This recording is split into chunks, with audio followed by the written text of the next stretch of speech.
Today's episode is brought to you by Why Style Matters, the mindset of dressing well and how it impacts your life by yours truly, Ihsaan Ali. The link is in the description. Order now.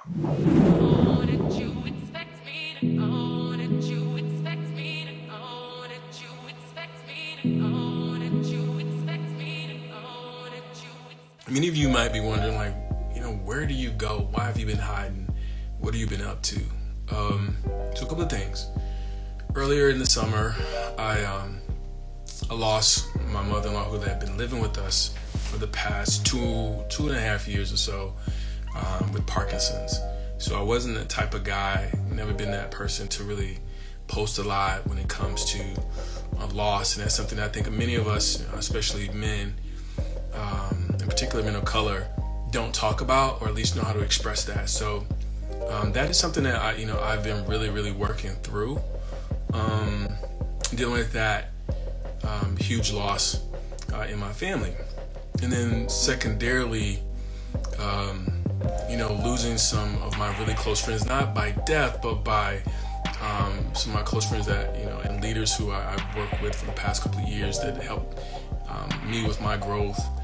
They transitioned to other roles and other companies, so that was one thing. And then thirdly, I lost my sister, one of my half sisters here, back in last month actually. So dealing with all that, death on both ends in May and here in this is September. In August, my mother-in-law and my sister, and then losing close leaders that really helped me in my development within the organization that I work with. I've just been really trying to manage those emotions, and I've been following a good brother, Jason Wilson, just recently. Actually, I've seen some of his videos. Many of you have come across. Actually, he reminds me of myself. He's a brother out of Detroit. He is a martial artist, has a dojo in Detroit, has a great beard, much fuller beard than mine. And I realized, I just found out he's 1 year older than me, and he just put out a book.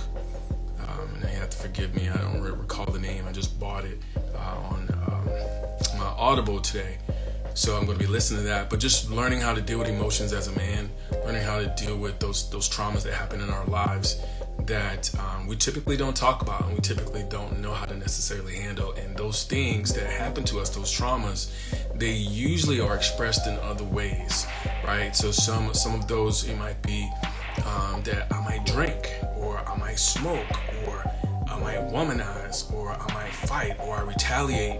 And then some people go into depression, where they recluse themselves and don't talk to anyone. And so those are the things that is the reasons why I've been out of the public eye, if you will. So I do want to say I appreciate everyone who hopped on. I have TJ by the Bay, what's up? Sir, MT Fit, Queen Tiva, thank you. Southern Jen, appreciate you. Raise the Bar, CEO, what's up, brother? I appreciate you as well. A Unique Kind, blessings, my nephew. I don't know if he's still on K-Day.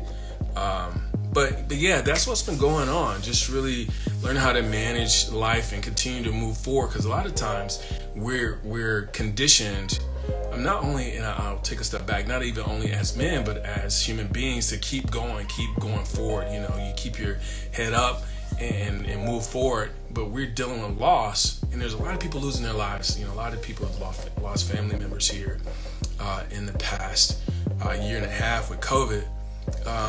So it's just something that I'm still learning how to cope with, and I'll be 100% honest with you. I never experienced losing someone right in front of my eyes. I don't know if you all have ever experienced that, but it is an unbelievable experience in moments when we hear. And I remember growing up, my mom would talk about things about the Bible. She would say that life is but a vapor. And when I lost my mother-in-law, literally it was not even, I don't know, a minute from the time that I left her bedside and walked upstairs and said, hey, I'm going to take a shower. I'll be back. I was talking to my wife. time I got to the top of the stairwell into my bedroom, opened the door to the bathroom to go take a shower, my son came up and said, "She's going, Grandma's going." I'm like, oh my gosh. So, wow, what an amazing, trippy experience, you know. But I just want to say, important to each of you to be encouraged, to know that it's okay to grieve, and that's something that I think, particularly men, again, we don't grieve well or know how to express that grief, right? So we do basically the opposite, right? We retaliate, or again, we recluse ourselves. So that's what I've been up to. So, you know, as a creative, I'm sure those of you who are on here, as a creative, that requires a lot of mental bandwidth, a lot of thought when it comes to creating things, and time invested to doing video edits and things of that nature, photo shoots. So I wasn't really, to be honest, I wasn't really in the mood for that. I felt I didn't want to be a fraud, you know, coming on faking like nothing happened in my life. So I chose, good, bad, or indifferent, to step away from social for a while. And every now and then, I'll post something, but, you know, all of you who know me know the StyleJumper and the brand, that this is something that, you know, I take really seriously when it comes to style, and really expressing, you know, nonverbal communication. Did put the book out here in July, so I felt like I was ready to step out in July because I launched a book, and then boom, my sister happened the next month. So I'm like, man, I'm good. So Queen Tiva said that when I lost my husband in 2014, I took it hard. Depression, drinking, suicidal thoughts of death, you know, it can affect you in so many ways. I really agree with you. I think I've never come to the point of having a suicidal thought, but I did realize I can see how that can push someone. I see how that could really, death can really put you in such a deep depression and mindset that, you know, you're thinking like, why am I really living? What really matters, right? Why am I doing this? Why am I trying to continue on? And as a leader of my organization, where I work, you know, I talk to tons of team members who go through different things, and I've heard that, like, you know, from team members like, hey, I don't know why I want to go on, but, you know, when you can pour into people and give them that glimmer of hope, and know that there's hope on the other side. There's a new day. I'm sure, like you, Queen Tiva here. Hey, you know, if you didn't give yourself that grace and that time, we wouldn't be on Instagram right now. So I can really appreciate that. I am Nostalgia 03. It's just like everything is still moving, but you're in slow motion. It's so hard getting through it. You are 100% right. It is hard, and you feel like you're in quicksand. It's not my other sister, my niece, they're on, so that's great. And we're just talking about dealing with and coping with, you know, with loss and death, you know, and dealing with that depression and suppressing those emotions, which is not necessarily healthy for us, right? We have to learn how to talk about those things. We have to know how to share and to cry, you know. You know, and Queen TV, you said, hey, you know, God brought me through it, but, you know, I can attest to that. That it is the Creator, it is God that, you know, you have to lean on, right? You have to lean on that unequivocally. I didn't know whether I was coming or going. Yeah, you know, sometimes like in a fog, right? You're just like, man, what day it is. You know, you don't know when you're gonna have an emotional outbreak. You know, you might be crying and going through those stages of death, right? Of stages of grief, right? You might be crying one day, you might be angry one day, you just depressed another day, and anything can trigger you, right? You might be just riding down the street and you see a name that was the name of a show that you guys watched, or the street that you lived on, or just anything like that can just trigger you, and before you know it, you're down for the count, you know?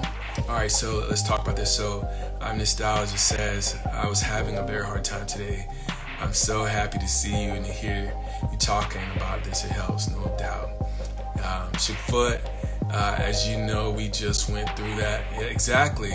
And prayer helps, but the reality is it hurts. It really hurts. You're right.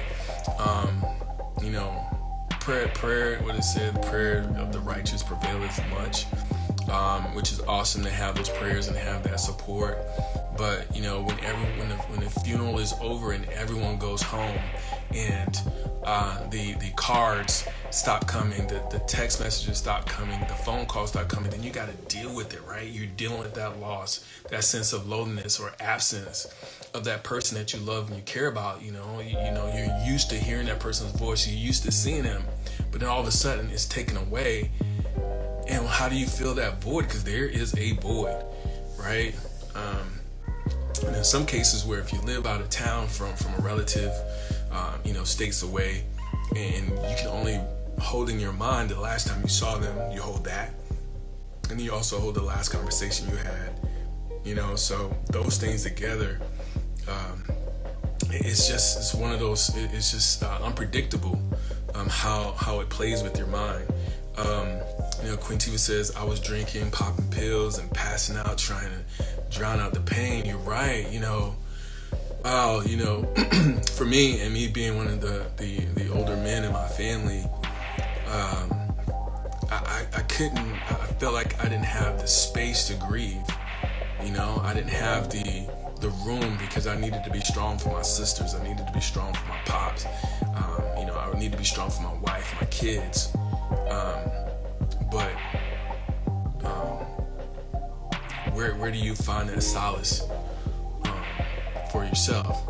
And again, kind of going back to men, seeing, they always say, man, seeing a grown man cry is something that it's hard to understand, because it's such a rare thing, right? It's rare to see men cry in public and be vulnerable. But I promise you, it's for those of you who haven't had that experience, and I'm sure if you live long enough you will, it's definitely something that you'll never forget. My sister says, exactly, to be present in some cases is not to be present, especially when you're dealing with on everyday life. You're right, we're trying to still work, right? Still got the bills, right? We still got, our children.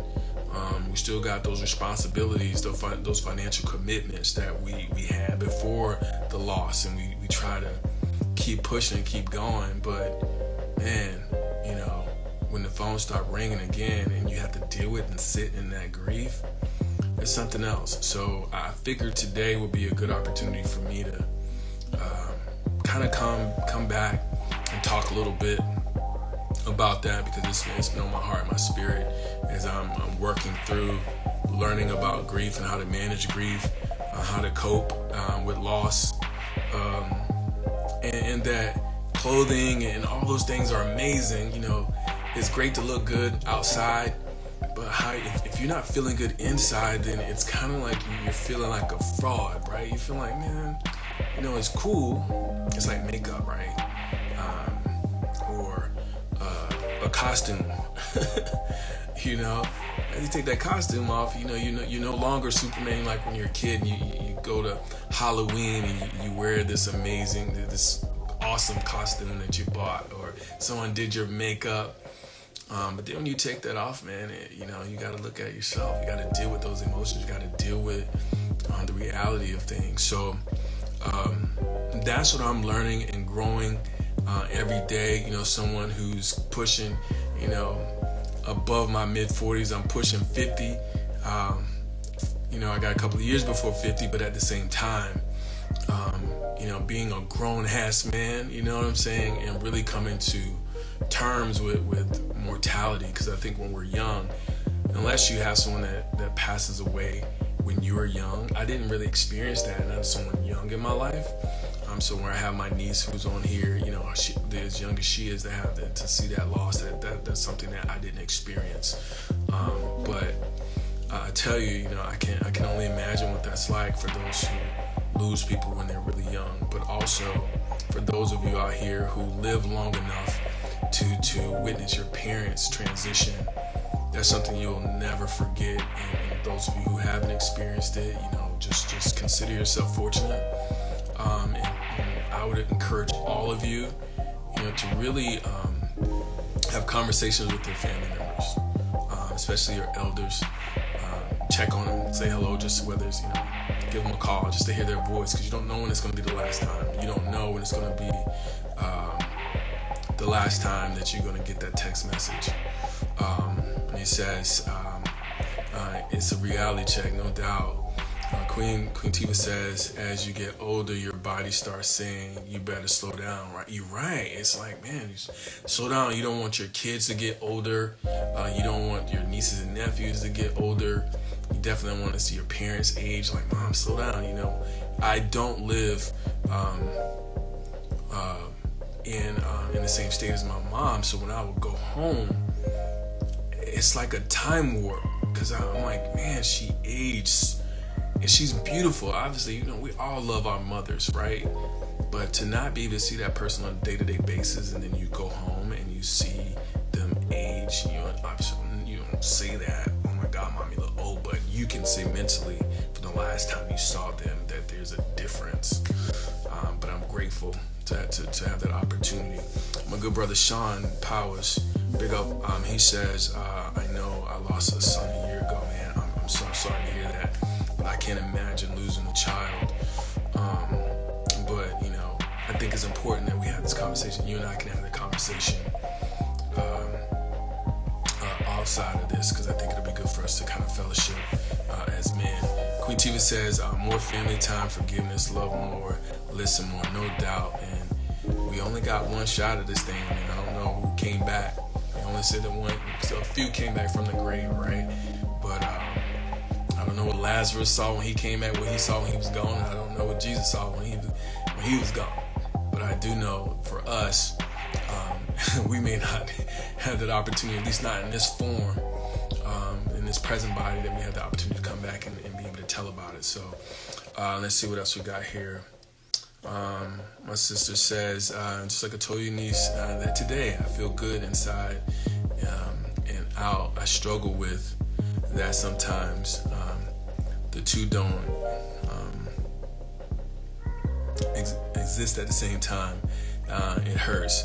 You want to be strong, but at what cost? What can you do what can you do, right? So, you want to be strong for your children, you want to be strong for yourself, but we all need that safe space. We need that platform, that forum, that relationship, that brother, that sister, that best friend, and you can open up. Because it's easy to some of the, like Queen said, it's easy to crack open a bottle. It's easy to, overindulge, whether you already, you have habits that, that works for you on a day-to-day basis, but then we go deeper on it. And many of us have addictive personalities. Even me, I've had to over the years watch myself and watch my moods and my energy, because, I know that I have an addictive personality as well. So I try to, as I mature, to transition my behaviors to something, replace a habit with a habit. And so that's what I had to do. That was my coping mechanism. And then what I found with clothes and style and creativity, that has been my space, my safe space, right? That's my spiritual thing for me, So, not doing it really toys and plays with my inner self. Dre says, makes me just understand forgiving parents and loving them whole, right, bro?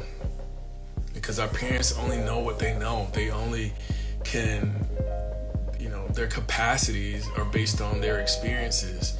And we know at the end of the day, they're not going to always be here, and it's a daily reminder to be aware. And we always assume that person's going to pick up the phone. We're always going to assume that text is going to come through, whether those days go by, right? Whether it's 1 day, 3 days, a week, a month, a year. We have friends we never talk to, and then you get a text or a call like, oh, did you know so-and-so passed away? You're like, oh my God, that's crazy. And then you have to go back in your mind and think about all those things that all those conversations you had and those experiences, whether it's as an adult or as a kid. So I do thank you all for hopping on. We got Find Your Fit Within. Chanel, what's up? Bold to be bold. Bo to be ball. What's up? What's up, sis? Good to see you on here. Queen says, yep. I did want to hear my own thoughts during my husband's passing. Man, I can only imagine. D says, thank you for always being open and sharing love and light. Appreciate you, bro. If you want to see what I'm wearing on a day-to-day basis, check out my Instagram. There you'll find a ton of looks that maybe you can choose from, or at least get some inspiration.